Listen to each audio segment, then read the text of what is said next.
সংগ্রাম যদি শেষ হতো তাহলে এখনো প্রশাসনের মধ্যে যে ফ্যাসিবাদী ভূত রয়ে গেছে সেটা থাকতো না। সুতরাং আমাদের এই লড়াই দীর্ঘ।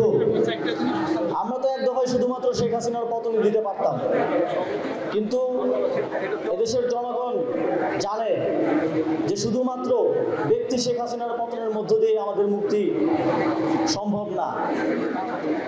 দীর্ঘ 50 বছরে 53 বছরে যে ফ্যাসিবাদী ব্যবস্থা এখানে গড়ে উঠেছে, সেই 72 থেকে 24 পর্যন্ত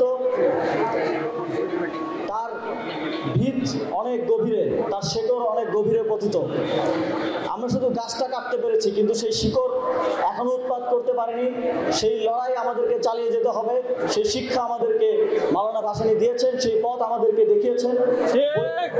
বৈশ্বিক এবং অভ্যন্তরীণভাবে কিভাবে সেই লড়াই আমাদেরকে চালিয়ে যেতে হবে সেই রাস্তা তিনি আমাদেরকে দেখিয়ে দিয়ে গেছেন। আমরা সেটি অনুসরণ করতে চাই, তাকে অনুকরণ করতে চাই এবং এই লড়াইয়ে সফলকাম হতে চাই।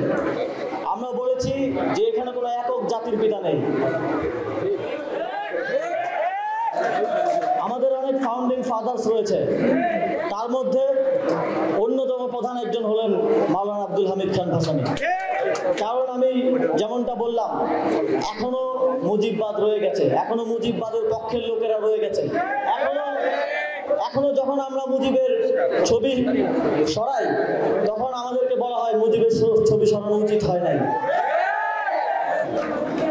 শেখ মুজিবুর রহমান বাংলাদেশের স্বাধীনতার জন্য স্বাধীনতার ফাউন্ডিং ফাদারদের মধ্যে একজন, এই বিষয়ে কোনো সন্দেহ নেই। কিন্তু স্বাধীনতার পরবর্তীতে তার যে অবস্থান, সেটাকে আমরা ফ্যাসিস্ট বলে বিবেচনা করি। ফাউন্ডিং ফাদারদের মধ্যে তিনি আছেন, কিন্তু কোনোভাবে একক যে অবস্থান ইতিহাসের বিকৃতির মাধ্যমে করা হয়েছিল, সেটাকে আমরা সমর্থন করি না এবং করব না।